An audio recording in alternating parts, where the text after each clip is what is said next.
Baik, bismillahirrahmanirrahim. Assalamualaikum warahmatullahi wabarakatuh. Malam ini akan kita coba bahas ya video kemarin. Itu sebenarnya kalau dibuatkan video itu dua bagian ya, 30 menit, 30 menit.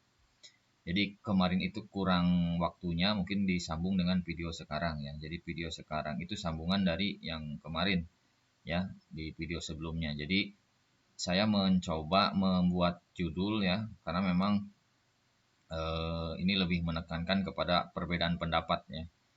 Jadi ada juga sebuah pendapat ya yang mengklaim bahwa Indonesia juga merupakan peninggalan Sulaiman. Ya, jadi sebelumnya kan kita ketahui, nah ini klaim ini disodorkan oleh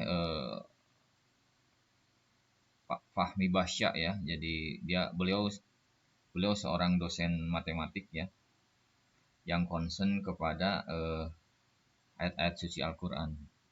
Oke, jadi sebelum munculnya beliau ya dengan apa namanya dengan ajuan Indonesia sebagai peninggalan Sulaiman, tadinya eh,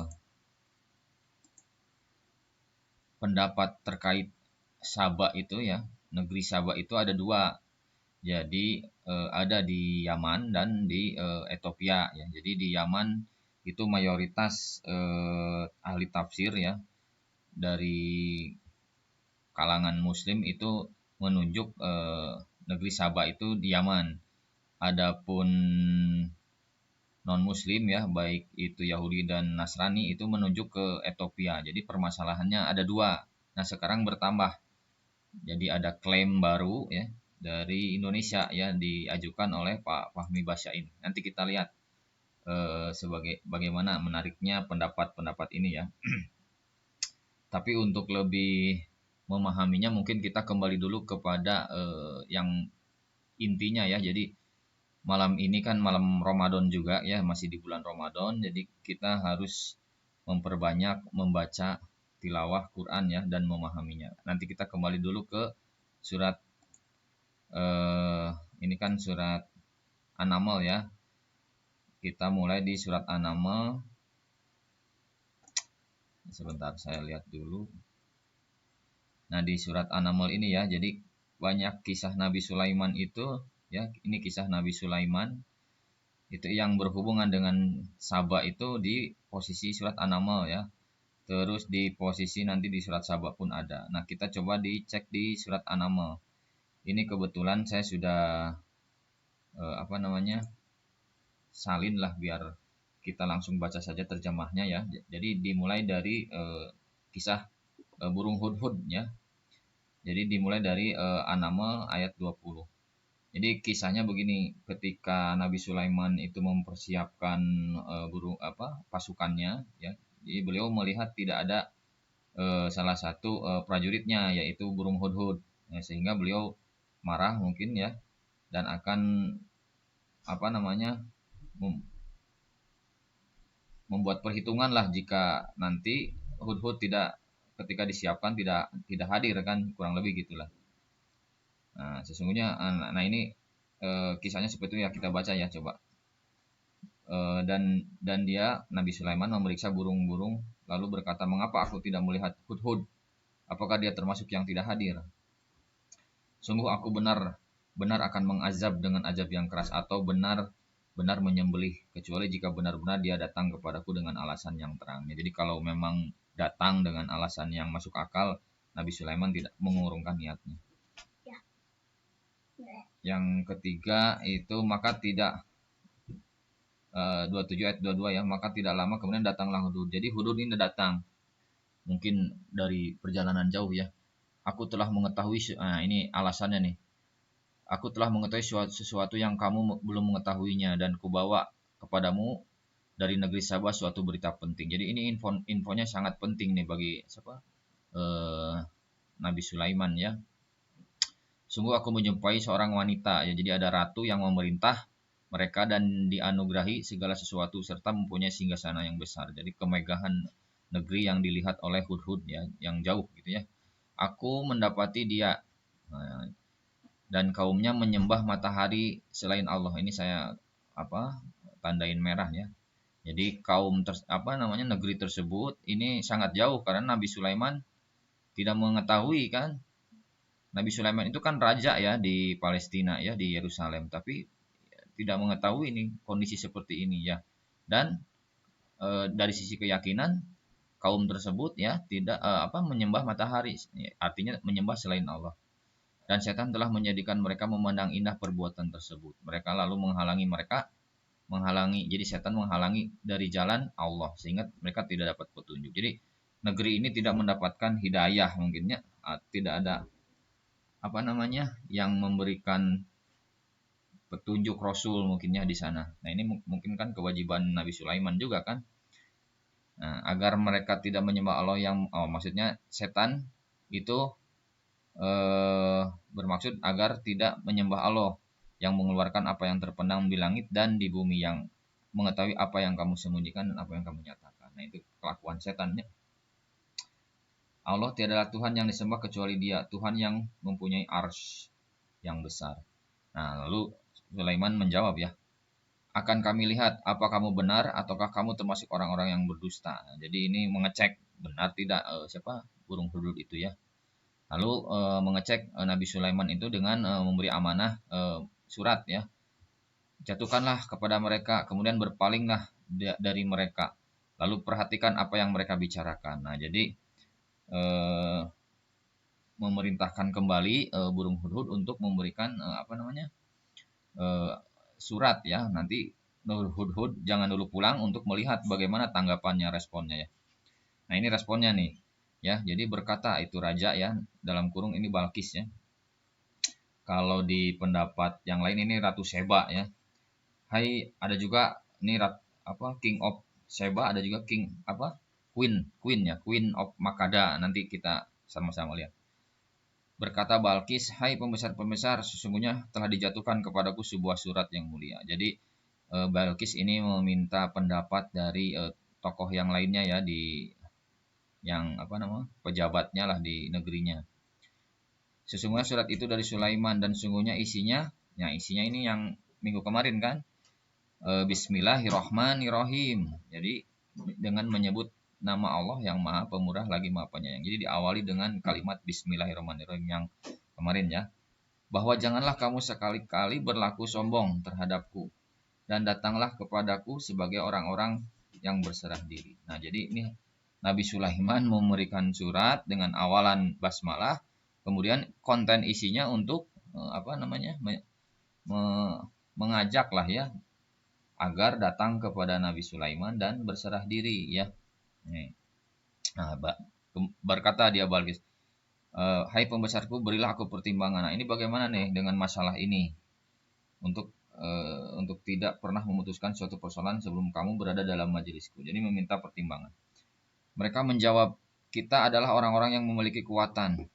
Jadi ini mencoba menjawab ya para pejabat ini.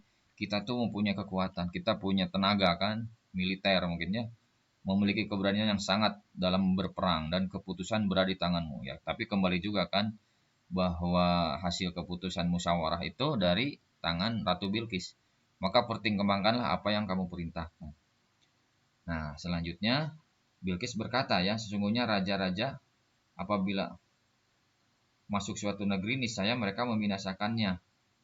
Nah, jadi memang ini sudah budaya mungkinnya yang yang diketahui oleh Ratu Bilqis ya. Jadi biasanya raja kalau memasuki suatu negeri pasti dihinakan ya, dibinasakan dan menjadikan penduduknya yang mulia jadi hina.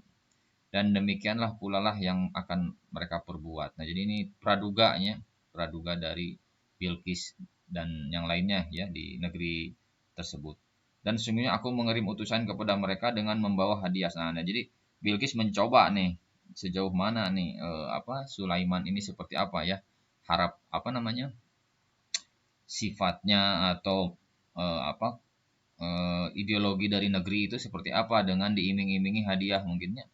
Karena kita ketahui kan negeri Saba ini kan, kalau di surat Quran itu kan ada negeri Saba. Nah, silahkan dicek, itu negeri Saba itu negeri yang gemah ripah loh jinawi yang memang kaya ya akan sumber daya alam.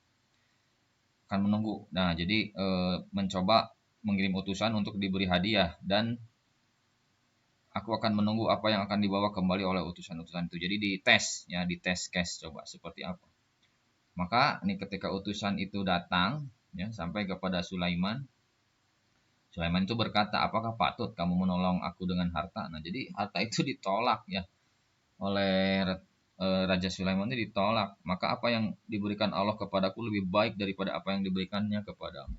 Tapi kamu merasa bangga dengan hadiahmu. Jadi perbandingan antara apa yang akan dihadiahkan oleh Bilqis itu tidak ada apa-apanya. Maka dijawab dengan kalimat tauhid ya. Hanya Allah lah yang menjadi eh, tujuan dari Nabi Sulaiman ya, kurang lebih gitu. Nah, kembalilah akhirnya kan para utusan tersebut kan. Sungguh kami mendatangi mereka dengan bala tentara. Mereka tidak kuasa melawannya, dan pasti kami akan mengusir mereka. Oh, maksudnya gini. Eh apa namanya? Raja Sulaiman memerintahkan untuk kembalilah begitu ya. Maksudnya kembali, sehingga Nabi Sulaiman kalau tidak sesuai dengan apa namanya tadi, surat yang pertama itu ya, untuk Ratu Bilqis itu mendatangi dan berserah diri ya, akhirnya Nabi Sulaiman akan memberikan apa namanya, peringat apa namanya, ancaman lah ya, berupa usiran ya dari negeri itu. Jadi memang ini sudah peringatan pertama dengan surat, mungkinnya ajakan yang baik, tapi kalau memang dibalas dengan malah diberi hadiah yang mana bukan maksud dari Nabi Sulaiman mengutus surat itu ya. Nah, jadi ini Nabi Sulaiman menindaklanjuti dengan ancaman ya, akan mengusir dari negeri tersebut dengan terhina, dan mereka menjadi tawanan yang dihina. Nah, berkata Sulaiman, hai pembesar, siapakah di antara kamu?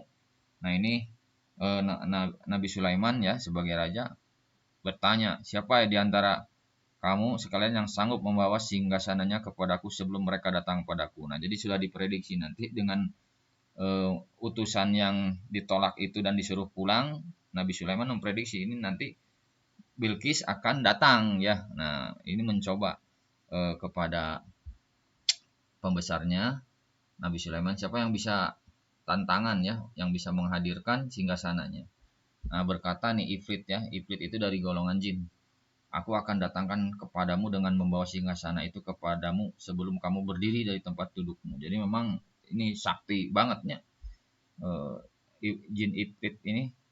Nah, bahkan ada lagi yang lain nih, sesungguhnya aku benar-benar kuat untuk membawanya lagi dan dapat dipercaya. Jadi memang itu ya, mungkin apa namanya, jin Ifrit itu punya kesaktian ya, punya ilmu lah mungkinnya. Nah, ada juga berkata seorang yang punya ilmu dari Alkitab, aku akan membawa singgasana itu kepadamu sebelum matamu berkedip. Nah, bahkan ini lebih canggih lagi nih. Kalau tadi mah iblis mah eh, sebelum kamu berdiri dari tempat dudukmu, jadi sebelum berdiri, kalau ini mah mata berkedip ya. Jadi memang pintar-pintar nih pembesar Nabi Sulaiman ini ya, Raja Sulaiman ini hebat berarti kan. Jangankan perang, mungkinnya dengan apa, dengan kelipan mata saja ini dahsyat sekali ya, bisa membawa singgasana. Nah, maka tak kala Sulaiman melihat singgasana itu terletak di hadapannya, ia pun berkata, udah baru ngomong saja sudah ada berarti ini kan. Ia pun berkata, ini termasuk kurnia Tuhanku. Nah, jadi tetap kembali ya, semua apa yang ada di muka bumi ini ya bukan atas karena makhluk sebenarnya. Nah, ini hebatnya kalimat Nabi Sulaiman ya. Ini termasuk karunia Tuhanku. Artinya kembali lagi kepada Allah ya. Untuk mencoba apakah aku bersyukur atau mengingkarinya. Jadi tetap kembali lagi dari Allah ini apa namanya? Ini adalah sebuah ujian kan. Walaupun memang tadi secara kita ikuti ya, jadi itu kan singgasana yang belum ngomong apa, baru berucap langsung udah muncul kan. Nah, Nabi Sulaiman ini berhasil ya dari ujian ini, beliau langsung kembali kepada Allah. kemudian bersyukur dan tetap tetap mengingatkan. Ini mengingat itu kan zikir ya. Apakah aku bersyukur atau mengingkari? Nah, dan barang siapa yang bersyukur, maka sesungguhnya dia bersyukur untuk kebaikannya diri sendiri. Dan barang siapa yang ingkar, maka sesungguhnya Tuhan Maha Kaya lagi Maha Mulia. Jadi maksudnya yang ingkar mau yang bersyukur, Allah itu tidak akan berpengaruh lah ya. Bagi Allah mah tidak berpengaruh ya. Jadi cuman itu bersyukur itu sebenarnya konteksnya kepentingan kita sendiri sebenarnya ya. Oke. Lanjut. Nah, dia berkata, "Robahlah baginya singgasana, maka kita akan melihat apakah dia mengenal atau tidak." Jadi ini dimodifikasi lahnya supaya ketika nanti ke sini betul-betul nyampe gitu ya Ratu Bilqis ini, dia merasa tidak apa namanya? Tidak mengetahui kan padahal ini adalah singgasananya kan gitu ya. Dan ketika Balkis datang, nah ini berlanjut ya. Jadi Balkis datang ditanyakanlah kepadanya, serupa ini kah singgasanamu? Nah, ini dicek cobanya. Seakan-akan singgasanaku akan kami telah diberi pengetahuan sebelumnya dan kami adalah orang yang berserah diri.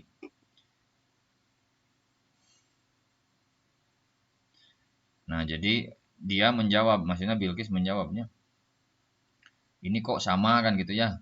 Kami telah diberi pengetahuan sebelumnya dan kami orang-orang yang telah bersih. Jadi mengaku Bilqis ini berserah diri ya.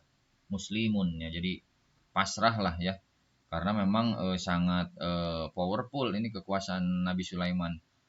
Dilihat dari sisi wilayah, kedua juga dari sisi pembantu-pembantunya yang memang hebat-hebat ya. Ini. Nah, dan apa yang disembahnya selama ini selain Allah mencegahnya untuk melahirkan keislaman. Karena sesungguhnya dia dahulunya termasuk orang yang kafir. Nah, jadi negeri ini dulunya kafir ya, negeri Saba ini dipimpin oleh atau Bilqis ya, karena menyembah matahari. Nah, ini alhamdulillah ini sudah berserah diri ya, ini buktinya. Jadi Ratu Bilqis ini sudah bil muslimah ya, sudah muslim. Nah, dikatakan kepadanya, masuklah ke dalam istana, maka tak kala dia melihat lantai istana itu, dikiranya kolam air yang besar, dan disingkapkan kedua betisnya, berkatalah Sulaiman, sesungguhnya ia adalah istana licin terbuat dari kaca.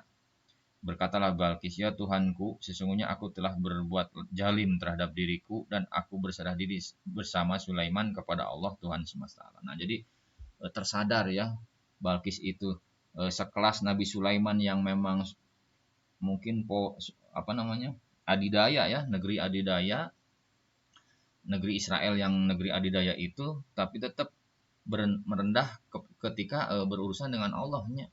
Nah, jadi di sini Bilqis tersadar ya, melihat ketakjuban dari kemegahan istana. Nah, kurang lebih gitulah. Ini dari sisi An-Naml, surat An-Naml ya. Oke, kita lihat coba negeri Saba ini ya. Jadi sebenarnya negeri Saba itu jadi ada tiga kalau sekarang mah pendapatnya, ada di Yaman, ada di Seba Ethiopia, dan ada di Wonosobo ya. Sobo itu mungkin Sabanya, nanti kita lihat. Nah, bahkan di ayat Quran tuh ada kan nih surat ke 34 ya. Surat 344 itu Saba. Jadi memang ini negeri-negeri yang menarik ya, karena didokumentasikan dalam ayat suci Al-Quran. Sehingga mau tidak mau kita juga harus memahaminya ya. Nah, ini nggak apa-apa nih ada perbedaan pendapat. Jadi menambah khasanah menurut saya. Nanti kita sejauh mana menganalisisnya ya. Kayak yang pertama mungkin ini dari sisi Sabah Yaman ya. Sabah di negeri Yaman. Jadi ini diajukan pemikiran ini karena oleh mayoritas pendapat Muslim. Jadi ada di negeri Yaman. Kita lihat coba sejauh mana peradaban Yaman itu ya.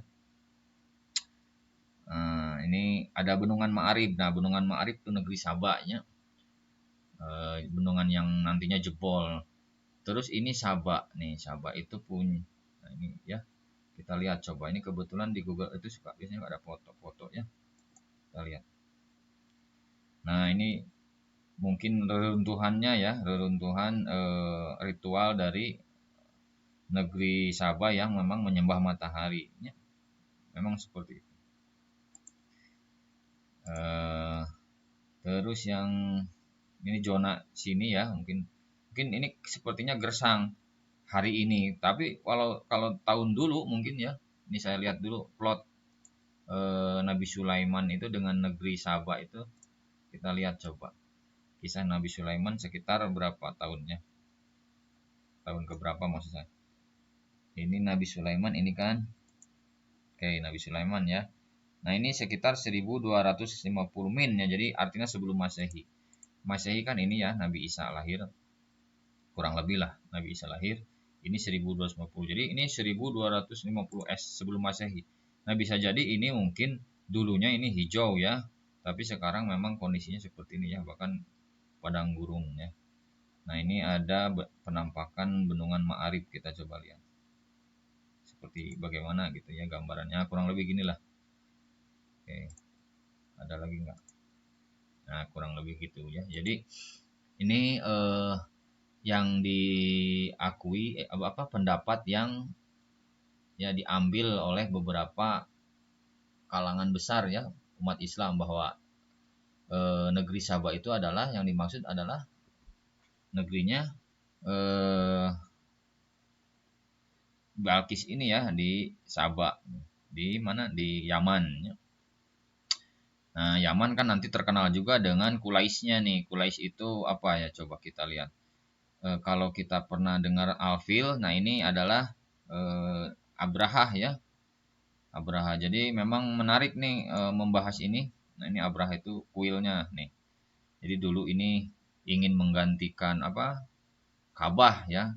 Kalau lihat sejarahnya nanti, makanya ini kalau kita lihat settingannya berarti bisa jadi karena dulu sebelum eh, jadi dulu sebelum Rasulullah diutus itu Yaman itu terkenal ya, Yaman karena Rasul kan lahirnya di tahun gajah. Nah, ada serangan dari Abrohah. Nah, jadi bisa jadi ini juga sebuah apa, peradaban ya, peradaban.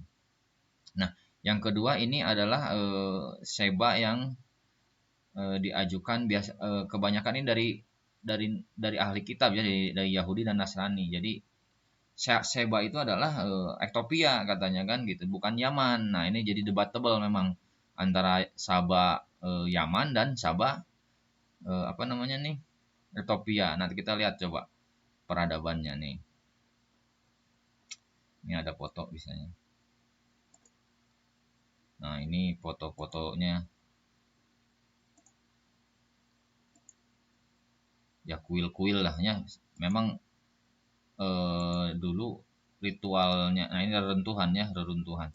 Jadi ritual penyembahannya dengan kuilnya. Nah, ini reruntuhan dari istananya nih ya, dari Seba ya, Ratu Seba. Nah ini reruntuhan kurang lebih. Nah ini yang Ethiopia ya, walau alam ya, ini hanya sebuah pendekatan dari beberapa pendapat ulamanya. Ulama itu maksudnya orang yang punya ilmu ya. Oke, nah ini Sabah, Sabah. Oke ya. Nah sekarang kita muncul ke yang tadi, yang ini ya. Nah, jadi ada Ethiopia, ada Yaman. Nah, sekarang ada lagi klaim ya terbaru nih. Ya, ada klaim dari Fahmi Basya ya, dengan pemikirannya bahwa Indonesia lah peninggalan Sulaiman. Nah, jadi saya coba klik Indonesia. Nah, jadi diklaimnya seperti ini, Fahmi Basya ini. Nah, jadi kan tadi ada Sabah Yaman, ada Sabah Ethiopia. Nah, ini satu lagi klaim nih yang ke Sabahnya Wonosobo ya, Indonesia. Oke. Nah, kita lihat coba bagaimana klaim-klaimnya itu yang berhubungan peradabannya ya, kita lihat coba. Nah, ini saya sudah plot ada peradabannya ya, di mana ini candi-candi kalau memang apa namanya, budaya Nusantara itu kan candi biasanya. Nah, ini ada sebuah hal yang menarik katanya. Jadi ada Candi Borobudur, Candi Pawon, Candi Menut. Jadi satu garis ternyata kalau ditarik itu. Nah, kalau satu garis ini aneh. Kenapa aneh? Ya ajaib kan? Karena kalau bukan jin gitu ya. Kalau bukan jin artinya ini tidak bisa. Nah, ini bisa jadi tadi hubungan juga dengan ayat yang tadi saya bacakan. Jadi memang pembesar-pembesar itu punya kekuatan ya. Nah, ini bisa menarik garis lurus. Ya, kenapa Candi Pawon ada di tengahnya kan aneh kan? Udah susah kan? Ini kok lurusnya lurus banget kan gitu. Nah, kita lihat coba. Ini Candi Borobudur. Nah, kurang lebih ginilah.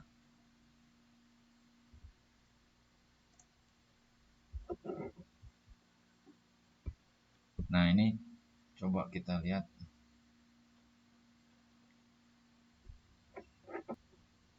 Nah, ini kita lihat coba penampakan Candi Borobudur ya di view ya, street view. Nah, ini seperti ini Candi Borobudur. Jadi aneh ketika bisa ditarik garis lurus ya.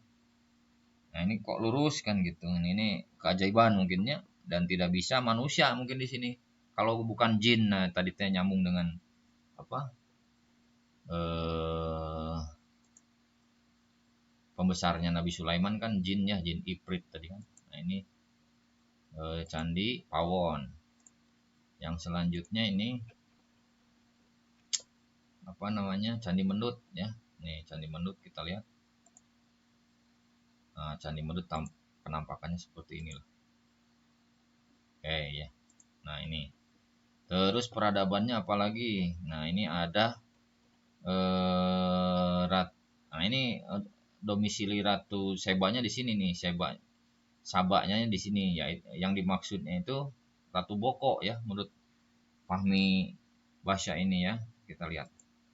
Nah, ini petilasan Ratu Boko yang diajukan. Ratu Boko itu sebenarnya Saba ya menurut siapa tadi? Beliau ya, Fahmi Basya. Jadi Ratu Boko itu tidak lain adalah Ratu Seba ya, Ratu Saba. Nah, ada hubungan lagi katanya. Ini Sleman ini kan sebuah wilayah di Jogja ya. Nah, Sleman ini berasal dari nama Sulaiman kan gitu ya. Ini satu. Oke. Untuk selanjutnya mungkin kita lihat dulu. Ya, jadi pendapat Fahmi Basya ini berpendapat ya. Pertama mungkin di buku ini di buku-buku sejarah ini pendapatnya Pak Fahmi Basya nih ya. Di buku-buku sejarah ilmu sejarah disebutkan bahwa Candi Borobudur didirikan di abad 7 Masehi, tetapi menurut teori paruh waktu bahwa penelitian terhadap batu candi tersebut tidak bisa dihitung umurnya dengan isotop atau dengan carbon dating ya, sehingga bisa ditarik hipotesa bahwa Candi Borobudur tidak dibuat pada abad ke-7 Masehi. Maksudnya gini, bacaan sejarah itu kan mengatakan ya dinasti Sailendra ya Borobudur di abad ke-7 atau 700 Masehi. Kalau 700 Masehi kan berarti di sini posisinya. Nah, disinilah kurang lebih zaman dekat zaman sahabat ya, zaman Rasulullahnya di sini 700. Padahal Nabi Sulaiman kan di sini terlalu jauh kan rentangnya. Nah, dari pengajuan pendapat siapa nih?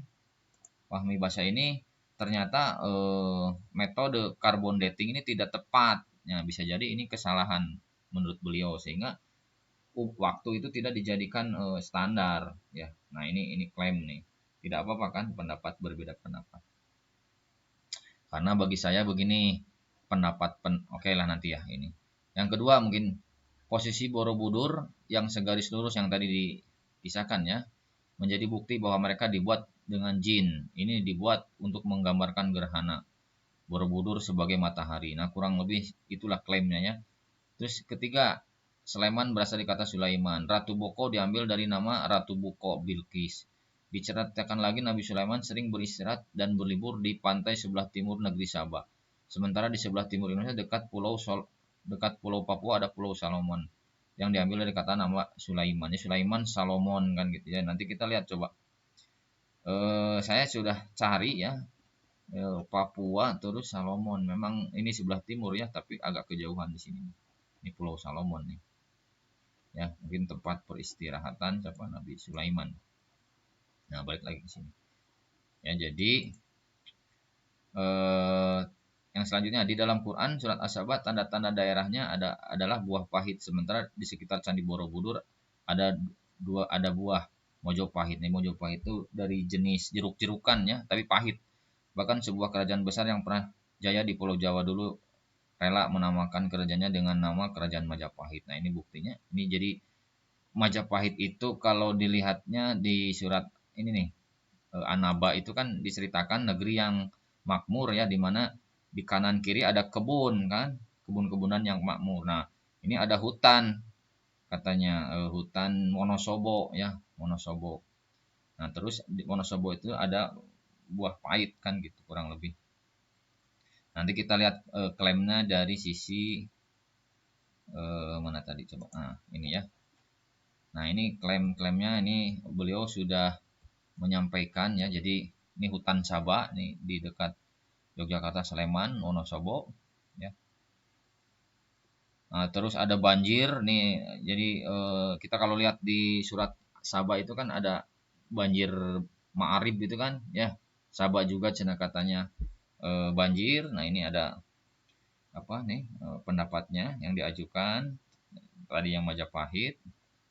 Selanjutnya, nah ini burung hudhud. Jadi Sabah itu artinya tempat berkumpul. Jadi burung hudhud itu melihat sampai sini kan. Maka ia berhenti tidak jauh. Ia berkata, aku meliput apa yang kamu. Nah, yang tadi saya bacakan kan. Nah, terus ini tadi penampakan apa kuil boko ya. Jadi nanti bisa dibaca lah. Nanti saya simpan ini di link deskripsi untuk dibaca ya. Nah, ini kurang lebih ada reliefnya ya di relief burungnya, burung hudhud. Nah, terus ini Borobudur kan, Borobudur. Terus ini ada lempeng tulisan Arab ya kalau nggak salah. Mungkin tulisan pergilah dengan tulisanku ini. Jadi mungkin ini suratnya Nabi Sulaiman tuh ini, mungkinnya yang basmalah itu. Nanti bisa dicek. Nah, ini nyambung nih.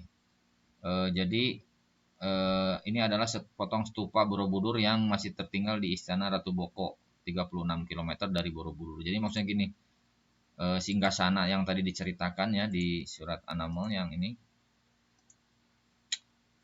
Nah, yang ini nih. Singgasana itu kan diambil dengan sekejap mata ya, sekerlip mata. Nah, itu masuk akal kalau posisinya memang antara apa namanya? Antara Candi Boko ya. Mana Candi Boko tadi? Sebentar. Nah, antara Candi Boko. Nah, Candi Boko ini dengan Borobudur. Jadi Pak Fahmi Basya ini menduga lokasi Sulaimannya juga menetap di sini sehingga ini apa namanya kan ini peninggalan ya peninggalan Sulaiman. Jadi ini sepanjang 36 km kita ukur coba. Ini kan ke Borobudur ya, sampai sini kan. Nah kan 36 km. Jadi yang masuk akal tuh ini karena burung hudhud kejauhan. Kalau tadi lokasinya misalkan Yerusalem ya mana tadi Yerusalem sampai Yaman atau Ethiopia kan ini kejauhan. Kalau dari sini ke sini kan mungkin 1000 berapa tuh 2000-an ya ini terkejauhan burung hudhud kalau nyampe sini kan mungkin tidak masuk akal sehingga yang masuk akal itu apa namanya Candi Boko ke Borobudur jadi mungkin Borobudur itulah petilasannya Nabi Sulaiman mungkinnya kalau ke sini ya juga agak mirip ya 2000 kilometeran lah. Nah, kurang lebih. Jadi ada sebuah pendapat yang apa namanya klaim Nabi Sulaiman itu apa Indonesia sebagai peninggalan Sulaiman itu diklaim kan dan dari sini sampai sini. Ini sampai sini ya. Tadi jadi ada yang tarik garis lurus, ada Ratu Bokonya, ada Sleman dan Salomon tadinya. Kita lihat lagi coba sini. Oke, kurang lebih itu mana nanti ini bisa dilihat. Jadi ini bukti dari apa namanya di Ratu apa namanya di Candi Boko itu masih ada stupa.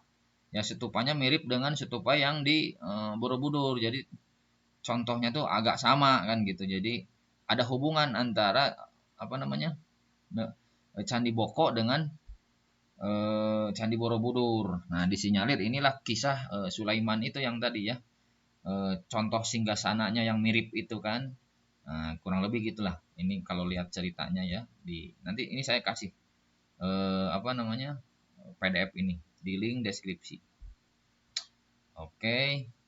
Nah, mungkin terakhirnya, jadi kalau bukan terakhir, kesimpulan dari pendapat Pak Fahmi Basya ini, saya melihat tidak apa menurut saya menambah khasanah keilmuannya. Jadi Allah juga kan menciptakan manusia itu dengan berbeda-beda ya. Dengan beda itu berarti kita diperintahkan juga untuk saling mengenal ya. Ini saya lihat ini ayatnya Al-Hujurat ayat 13. Jadi menurut saya tidak masalah. Ya, kalau di sini memang bersuku-suku ya, perbedaan ciptaan itu dari bangsa-bangsa bersuku-suku. Nah, termasuk juga pemikiran kan. Kalau kita lihat kan pemikiran itu ada 3 ya. Ada dari Yaman, Ethiopia, dan Wonosobo. Yang menurut saya nggak masalah. Ya, jadi dengan adanya 3 perbedaan ini kita harus tambah mengenal ya. Ini bagaimana, jadi pemikiran itu kan tidak bisa diadili ya. Nah, nanti kita lebih sesuai yang mana. Nah, kurang lebih gitulah. Menurut saya ini menambah khasanah keilmuan dan bahkan bagus ya. Cuman memang kita kalau lihat dari sisi akademis harus bisa dibuktikan. Nah, ini bagus nih. Ajuan-ajuannya dikemukakan kan gitu ya pendapat beliau. Oke. Nah, jadi selanjutnya ini ada peta ada galeri foto-foto ya. Nah, ini ada galeri foto. Jadi Queen Sheba and Solomon. Nah, ini ada sekitar, jadi ini mozaik ya. Lukisan katedral, biasanya lukisan gereja-gereja itu menampilkan King of Solomon ya, Raja Salomo dengan Ratu Sheba nih.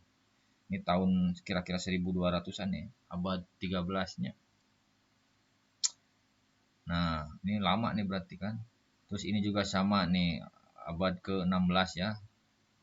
Mungkin Eropa sebelah mulai muncul kan. Ini mungkin King Salomo atau Sulaiman mungkinnya, ini Ratu Sheba.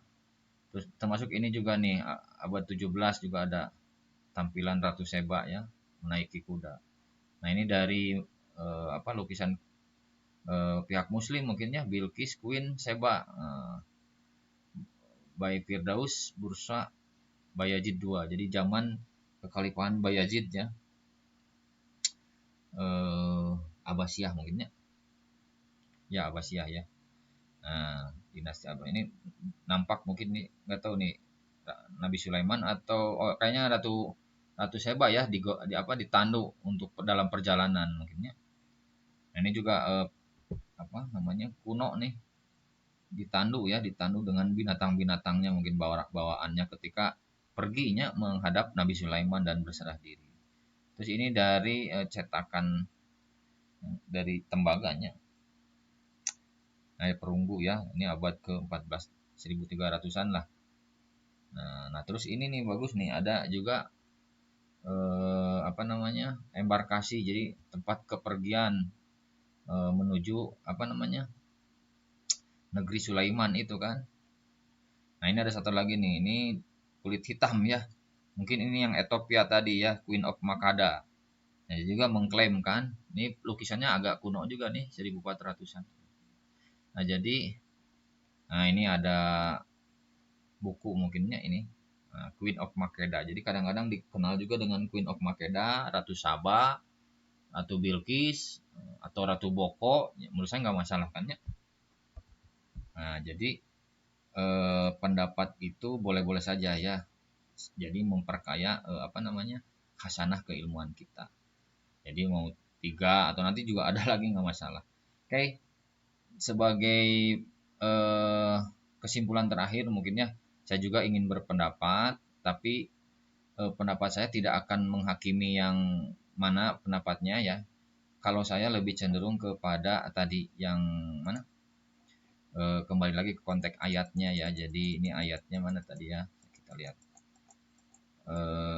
Nah, ini ayatnya seperti ini. Jadi semangatnya kalau saya ingin mencoba menawarkan, memang kronologis seperti itulah ya, ditafsirkan berbeda-beda, tapi ada benang merah ya. Ini saya coba garis bawahi. Jadi di sini adalah negeri Saba itu ya gemah ripah loh jinawi, tetapi kaumnya menyembah matahari nih. Ya artinya menyembah selain Allah. Nah, ini perlu dicatat. Yang kedua, Nabi Sulaiman sebagai rasul diutus oleh Allah kan untuk mentauhidkan ya, menegakkan kalimat la ilaha illallah, sehingga beliau mau tidak mau terus berusaha ya. Beliau memang rajanya, tapi raja bukan berarti diam ongkang-ongkang kaki kan, tapi beliau memperluas kan hukum Allah tegak di muka bumi ya. Jadi kalau saya lihat ini petanya seperti ini, ya, anggaplah misalkan kalau ini Nabi Sulaiman di Yerusalem ya. Beliau terus berusaha ya. Jadi awalnya memang Nabi Daud dulu. Nabi Daud dari tidak ada kemudian mengalahkan Goliat kan, Jalut kan. Nah, kemudian jadi raja kan Daud. Nah, Daud nanti mewariskan kekuasaan. Nah, kekuasaan itu kepada Sulaiman. Tapi Sulaiman tidak diam ongkang-ongkang kaki kan, terus memperluas hukum Allah tegak di muka bumi. Nah, dengan menghubungkan dengan tadi negeri-negeri mana yang belum terjamah dengan tadi perintah Allah kan. Nah, ada informasi hudhud. Nah, sehingga Nabi Sulaiman berkewajiban ya untuk ya tetap menyampaikan kan seruan dakwah ini. Ya mungkin kalau tadi Sabah itu kan akhirnya berserah diri ya, seolah-olah berarti kan ini menyatukan dua negeri ya. Ini wilayahnya luas sekali, ini hampir 2000 kilo keliling 2000 kilometer nih ya. Nah, berapa luas mungkin kan ini. Atau di Ethiopia. Saya sih prediksi Sabah ini dengan Aksum ini agak mirip ya. Karena kalau dilihat dari kisah Abraha, itu Abraha itu berhubungan sekali dengan ini ya. Walaupun memang beda jauhnya, tapi ini sudah terhubung memang dengan ini. Ya, apalagi nanti di negeri Romawi ya, itu sering sekali ini disebut-sebut kan antara Yaman dan Aksum Ethiopia. Jadi menurut saya ini agak mirip, agak dekat sih ini. Ya, jadi saya kembali lagi kepada yang tadi. Jadi Nabi Sulaiman itu berkewajiban berdakwah sehingga menghubungkan ini ya, mana yang belum terdakwahi, belum mengenal perintah Allah, belum mengenal la ilaha illallah, beliau berkewajiban. Nah, kalaupun memang misalkan ini, walau alam saya ya, nah apakah Wonosobo ini juga terikat juga dengan Nabi Sulaiman ya, diikat dengan perkawinan, artinya berserah diri juga menjadi muslim, berarti ini muslim luas sekali wilayahnya ya. Hampir berapa ini 10 ribuan mungkin ya, 10.000 kilometer kalau ditarik panjang ya. Jadi ya sangat luas berarti kan. Nah, hukum Allah tegak berarti kan, sangat luas. Oke. Nah, itulah yang saya lihat ya. Kalau lihat dari sejarah itu puncaknya Bani Israel berserah diri kepada Allah, bersyukur kepada Allah. Jadi sebelum nanti Bani Israel ini kan puncak-puncaknya nih. Dulu Bani Israel di Mesir sangat ditindas. Kemudian oleh Nabi Musa diangkat derajatnya ya gitu ya. Sampai terlunta-lunta di Bukit Tursina kan, belum bisa masuk ke Palestina Yerusalem.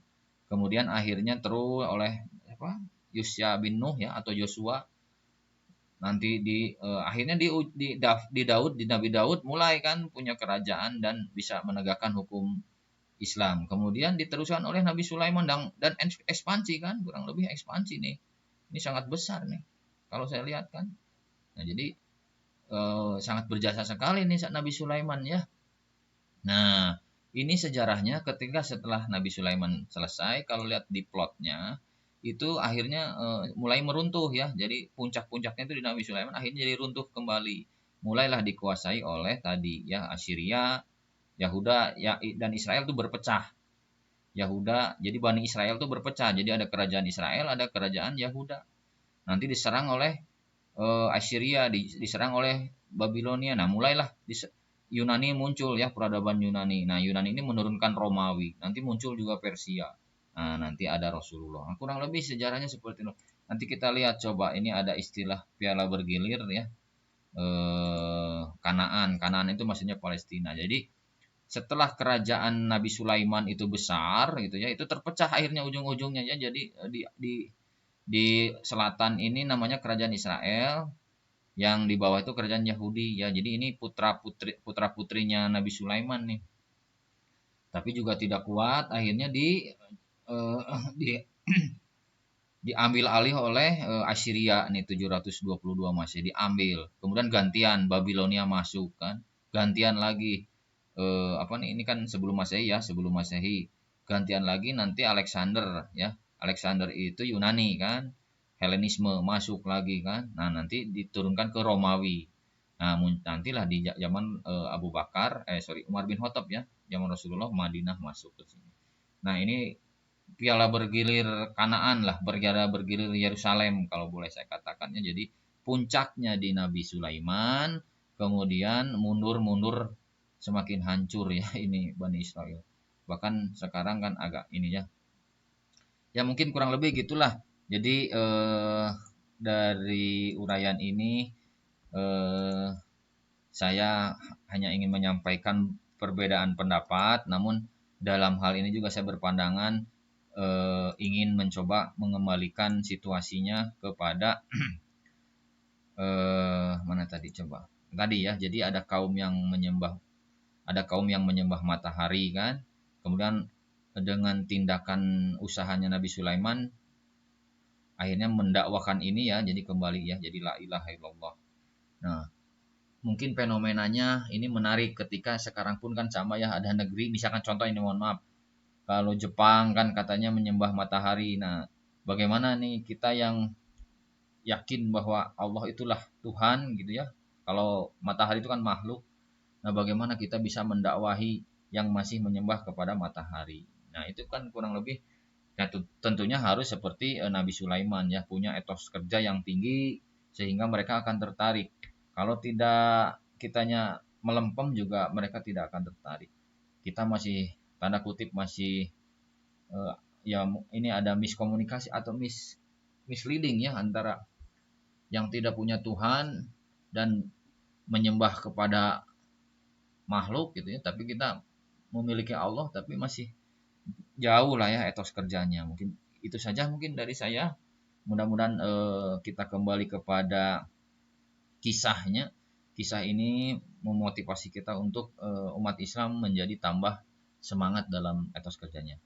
Kalaupun ada salah itu datang dari saya ya, yang memang manusianya. Kedua, kalau ada pun benar itu datang dari Allah. Saya mohon maaf kalau ada yang tidak berkenan. Assalamualaikum warahmatullahi wabarakatuh.